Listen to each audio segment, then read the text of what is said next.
Hi, I'm Julie Zebley, and I'm here to talk to you today about factoring quadratic expressions. In particular, we're going to be factoring quadratic expressions in the form of ax squared plus bx plus c.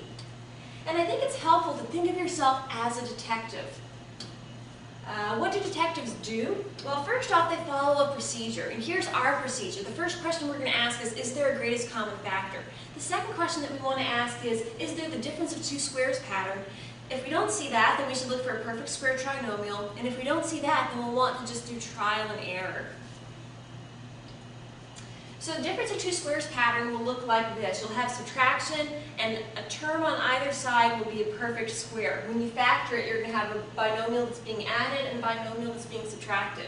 The perfect square trinomial pattern will have three terms. That's a trinomial, with the first term squared, the last term squared. When you factor it, it will have this type of format.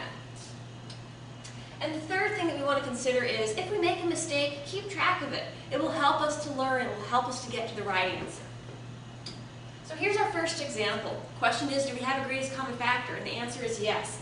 5 is common to all three terms, so we're going to take that out of the expression. And when we take the 5 out, we're left with s squared plus 6s plus 8. Now it turns out that we can actually factor that a little bit further, so we're going to bring the 5 down.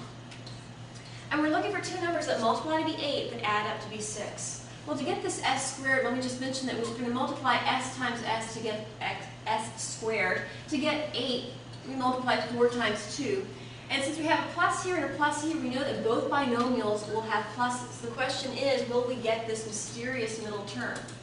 Well, basically, to get the mysterious middle term, we multiply 2 times s, and you add it times 4 times s. We're multiplying outer times outer, inner times inner. When we multiply and add these all together, we do in fact get 6s, and so this is the correct factorization. Okay. So do we have a greatest common factor here? We don't have it. Do we have a difference of two squares? The subtraction tells us that it's the difference, and 9 is a perfect square, 16 is a perfect square, so yes, we do have the difference of two squares. This 9 will break down into 3x and 3x. And this 16 will break down into 4 and 4. One of these binomials will be addition, one will be subtraction. That's the pattern for difference of two squares. Okay, so do we have a greatest common factor here? We can see at a glance that the common number to each of these three terms is 3. When we take it out, we're left with x squared minus 10x plus 25. When we multiply 3 times each of these terms, we get this trinomial at the top. Now the next question that we need to ask ourselves is, can we factor this further? And it turns out that this is a perfect square trinomial. 1x squared is a perfect square, 25 is a perfect square. So if you remember the pattern that we looked at a little bit earlier, we're going to have x times x to give us x squared, 5 times 5 to give us 25.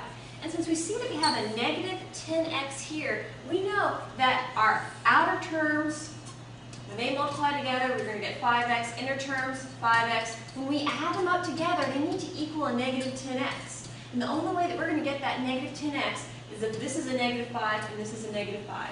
So we're going to have minus and minus here. Our final answer should be neat. So we'll want to write this as 3x plus 5 quantity squared, and that would be the final factorization.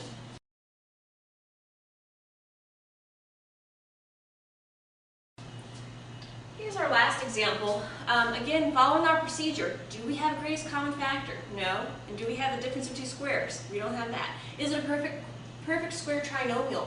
When we look at 3 and we look at 44, those are not perfect squares. So we're down to our fourth option, which is trial and error. When you think of the number, when you think of 3c squared, essentially you're multiplying 3c times c. When you think of 44, you're multiplying 4 times 11. Now I don't know if this is going to work exactly, but we'll find out. So I have a positive 44 here, but a negative 37. That tells me that I'm multiplying a negative number times a negative number. And I can test to see whether or not I get this negative 37c by multiplying outside term times outside term. That's 33c. Inside term multiplied by inside term That gives me negative 4c, and indeed, whenever I add the two together, I get this minus 37c. So in fact, that is the correct factorization. So mission accomplished. We've been able to factor equations in the form of ax squared plus bx plus c. We followed the procedures, we looked for patterns, and we kept track of what doesn't work. Thank you for joining me, and good luck.